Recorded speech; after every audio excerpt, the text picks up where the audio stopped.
जय हिंद दोस्तों, स्वागत करता हूं आपके अपने से YouTube channel the prime academy में। आज हम लोग एक मतलब कि क्वेश्चन बैंक यानी कि जो प्रीवियस ईयर क्वेश्चन जो है, जितना भी क्वेश्चन यानी कि 2011 से लेकर के 2024 तक का जितना भी क्वेश्चन जो इंपोर्टेंट पूछा गया है वो सब हम क्या करेंगे, यहाँ पे डिस्कस करेंगे। यहाँ पे वो सभी क्वेश्चन भी डिस्कस करेंगे जो हमारे एग्जाम में आने वाली है, यानी 2025 में, यानी क्लास 10th का जो 17 फरवरी से जो एग्जाम आने वाली है वो सब मतलब कि जितना भी इंपोर्टेंट क्वेश्चन है, यानी साइंस और एसएसटी से या मैथ से जितना भी है, आज से आप लोग का मतलब कि ये चालू हुआ है। और आप लोग को ऐसे पढ़ाया जाएगा जो आप लोग को वीडियो देखने के बाद तुरंत याद हो जाएगा, बल्कि आप लोग को याद नहीं करना पड़ेगा। आप लोग बस आज से रेगुलर माने इस चैनल के माध्यम से आप लोग क्या करेंगे, जितना भी इंपोर्टेंट क्लास यहाँ पे डिस्कस कराया जाएगा उसको मात्र आप लोग सिर्फ देख लीजिएगा। देखने से ही आप लोग को क्या हो जाएगा, याद हो जाएगा। और यही क्वेश्चन ये है जो एग्जाम में आएगा आप लोग को वही क्वेश्चन आएगा, माने कि जितना भी हम लोग पढ़ाते हैं वो क्वेश्चन 100% उसी में से रहेगा, उससे बाहर नहीं रहेगा। ठीक है, तो ज्यादा मतलब कि बातें नहीं करते हुए आगे हम लोग मतलब कि क्वेश्चन की तरफ बढ़ते हैं। तो सबसे पहला क्वेश्चन जो है जय प्रक्रम, कहने का मतलब साइंस और एसएसटी आप लोग भी पढ़े होंगे, लेकिन अगर हमसे जो पढ़ते हैं ना, अगर आप सिर्फ वीडियो देखिएगा, अपना तारीफ क्या ही करना, जब आप लोग वीडियो देखेंगे तब आपको लोग को खुद समझ में आएगा। जो ना ये कुछ अलग अंदाज में पढ़ाते हैं आप लोग को समझ में जरूर आएगा, ये आप ही लोग बोलेंगे, हम नहीं। उसके बाद ही आप लोग कमेंट करके बताइएगा जो कैसे हम पढ़ाएं। चलिए, हम लोग जो है साइंस में जो तीन बुक आता है, फिजिक्स, केमिस्ट्री, बायोलॉजी, तो अभी हम लोग बायोलॉजी पढ़ेंगे। बायोलॉजी का पहले देखेंगे जितना भी इंपोर्टेंट है सभी चैप्टर में, वो सब पहले डिस्कस करेंगे। फिर हम लोग फिजिक्स पढ़ेंगे, फिर जितना भी केमिस्ट्री का है वो पढ़ेंगे। ठीक है, तो यानी कि हम लोग का जो इंस्टीट्यूट है, यानी उसमें यानी कि सारा ऑब्जेक्टिव खत्म हो चुका है, और अभी से क्या करना है यानी कि सब्जेक्टिव पे हम लोग को डिस्कस करना है, वो भी अच्छे, अभी वो डिटेल में। ध्यान दीजिए, सबसे पहला क्वेश्चन है जैव प्रक्रम है। तो जैव प्रक्रम क्या होता है? नाम से ही है जैव प्रक्रम, यानी कि जीव जो होती है अपने क्रिया के लिए, अपने जिंदा रहने के लिए, अपने आप को बचाने के लिए जिस भी चीज का जरूरत पड़ता है, जिस भी चीज का वो काम करता है, वो सब क्या कहलाएगा? जैव प्रक्रम कहलाएगा। कहने का मतलब जिंदा रहने के लिए हमको जो चीज का जरूरत पड़ता है उसी को हम लोग बोलते हैं जैव प्रक्रम। जैसे जिंदा रहने के लिए हमको पोषण का जरूरत है, यानी कि जब तक कुछ खाएंगे नहीं तब तक क्या हम जिंदा रह पाएंगे? नहीं, बिल्कुल वही। जितना भी हम लोग खाते हैं, अब देखिए ध्यान से, पोषण, तो पोषण में क्या क्या आता है, ध्यान दीजिएगा। पोषण में वही चीज आएगा जिसको खाने से हमारे शरीर में एनर्जी मिलता हो। ठीक है, न कि बिमल, गुटखा, ये सब ये खाने ही वाला, लेकिन ये सब पोषण की श्रेणी में नहीं आएगा। तो अगर आप लोग डायरेक्ट ये बोलेंगे जो चीज हम खाते हैं वो पोषण आता है, तो ये भी कहना सही है, लेकिन कहीं कहीं क्या है, गलत भी है। क्योंकि खाते तो हम पोषण में यानी खाते तो है गुटखा, शिखर, यानी जितना भी चीज होती है ये भी खाते हैं। जो आप लोग देखते हुए जो खाते हैं उससे एनर्जी मिलता है क्या? नहीं मिलता है, तो वो सब पोषण में नहीं आएगा। जितना भी चीजें हम लोग खाते हैं उसको निकालना भी जरूरी है ना। अगर नहीं निकालेंगे तो पेट में गैस बनेगा, धीरे धीरे हम बीमार पड़ जाएंगे, यानी कि उसके लिए हमको उत्सर्जन भी करना पड़ेगा। तो यानी कि जिंदा रहने के लिए हमको जैसे कि हम लोग जो भी चीज खाते हैं उसको निकालना भी जरूरी है। ठीक है, तो निकालना जरूरी है। उसके बाद जितना भी चीजें हम लोग खाते हैं वो उस रूप में नहीं पचता है। ठीक है, उस रूप में नहीं पचता है।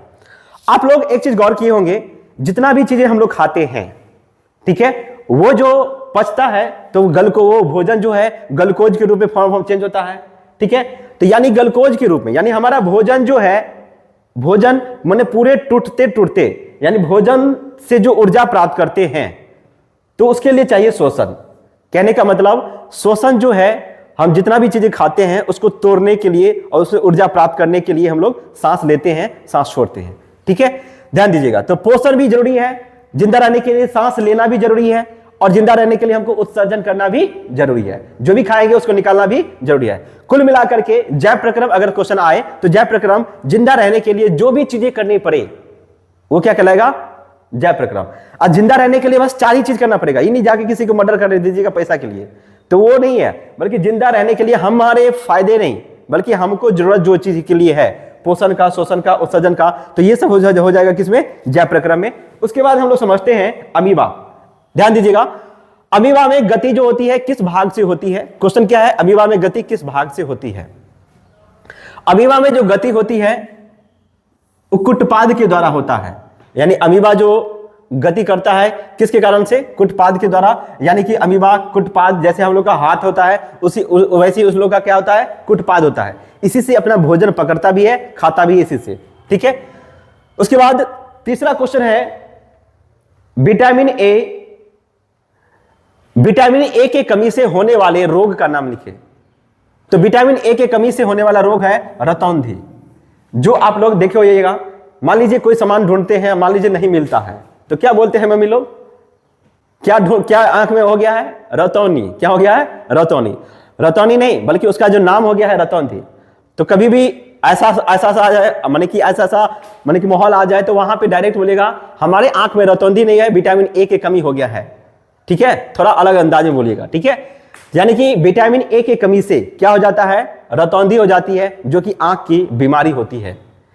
उसके बाद है एटीपी का पूरा नाम क्या है? तीसरा चौथा क्वेश्चन, एटीपी का पूरा नाम क्या है? एटीपी का पूरा नाम है एडेनोसाइन ट्राइफॉस्फेट। एटीपी का पूरा नाम क्या है? Adenosine triphosphate. ठीक है, उसके बाद है सजीव की जीवित इकाई क्या है? यानी पांचवा क्वेश्चन है सजीव की जीवित इकाई क्या है? तो सजीव की जीवित इकाई जो होती है कोशिका होती है।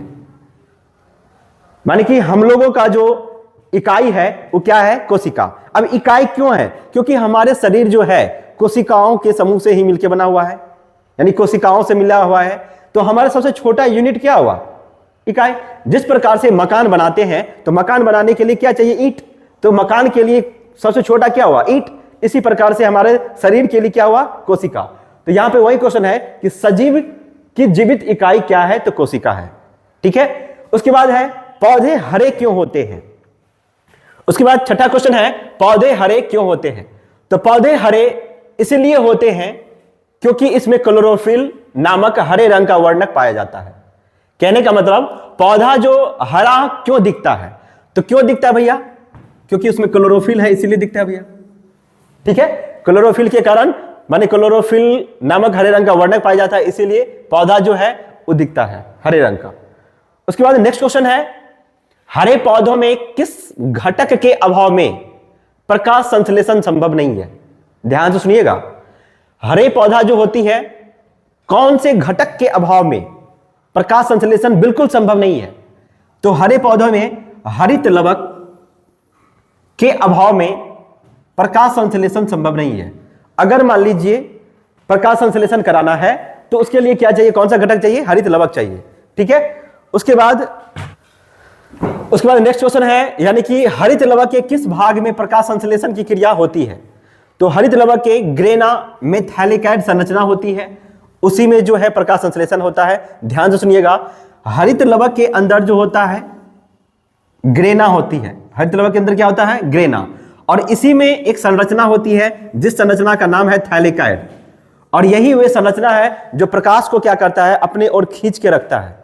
ठीक है, यानी हरित लवक के अंदर ग्रेना होता है, ग्रेना के अंदर थैलेकाइड संरचना पाया जाता है, और उसी में प्रकाश संश्लेषण क्रिया होती है।